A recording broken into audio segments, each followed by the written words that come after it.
అనుకున్నటువంటి పోలీసులు అయితే మాత్రం పూర్తి స్థాయిలో దర్యాప్తు కొనసాగిస్తున్నారని చెప్పుకోవచ్చు. ముఖ్యంగా ఘటనా స్థలంలో ఉన్నటువంటి మనం చూడొచ్చు, అంటే ఘటనా స్థలాన్ని విజిట్ చేసిన తర్వాత కారు ప్రమాదానికి సంబంధించి కూడా ఇప్పటికే ఆర్టీఓతో పాటు పోలీసులు కూడా ఘటనా స్థలంలో ఉన్నటువంటి కారును కూడా పరిశీలించడం జరిగింది. ఇక ఆకాష్ అనేటువంటి వ్యక్తి కారు డ్రైవ్ చేసినటువంటి వ్యక్తి ఆకాష్ ఆరోగ్యం మెరుగుపడిన తర్వాత అతని యొక్క స్టేట్మెంట్ కూడా రికార్డ్ చేస్తాం. ఎందుకంటే అతను చెప్పేటువంటి స్టేట్మెంట్ ఆధారంగా చేసుకొని ప్రమాదం ఏ విధంగా జరిగిందనేది ఒక అంచనాకు వచ్చేటువంటి అవకాశం అయితే కనపడుతుంది. ఇప్పటి వరకు వెనుక భాగంలో ఎమ్మెల్యే నందిత లాస్య నందిత కూర్చుందనుకున్నారు. కానీ ముందు భాగంలోనే మనం చూస్తున్నటువంటి ఇదే ప్రాంతంలోనే లాస్య నందిత కూడా కూర్చొని ఉన్నారు. అటువైపు ఆకాష్ డ్రైవింగ్ సీట్లో ఉన్నటువంటి ఆకాష్ డ్రైవ్ చేస్తున్నాడు. ఒక్కసారిగా అంటే మనం చూస్తున్నటువంటి ఔటర్ రింగ్ రోడ్ రేలింగ్ కు ఢీ కొట్టడం వల్ల ఈ ప్రమాదం జరిగిందనేది పోలీసులు ఒక నిర్ధారణకు వచ్చినప్పటికీ కూడా ఈ ప్రమాద స్థాయిని చూస్తే మాత్రం పూర్తిగా మనకి ఎంత డ్యామేజ్ అయిందో ఒకసారి మనం చూడొచ్చు.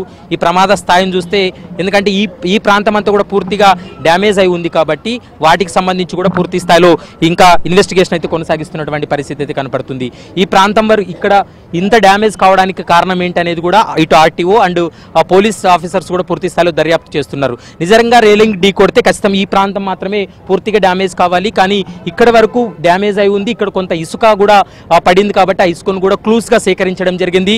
అంటే ఇందులో 2-3 అనుమానాలు ఉన్నాయి. ముందున్నటువంటి వాహనానికి ఢీ కొట్టడం వల్ల ఈ స్థాయిలో ప్రమాదం జరిగిందా, లేకపోతే ఇతరత్ర కారణాలు ఏవైనా ఉన్నాయనేది మాత్రం ఈ ప్రమాదానికి సంబంధించి ఇంకా పూర్తి స్థాయిలో వివరాలు కూడా బయటకు రావాల్సినటువంటి అవసరం ఎంతైనా ఉందని చెప్పుకోవచ్చు. కాబట్టి ఇప్పుడు చికిత్స పొందుతున్నటువంటి ఆకాష్ అతను చెప్పేటువంటి స్టేట్మెంట్ ఆధారంగా చేసుకొని ఈ కేసులో మరికొన్ని విషయాలు బయటపడేటువంటి అవకాశాలు అయితే కనపడుతున్నాయి.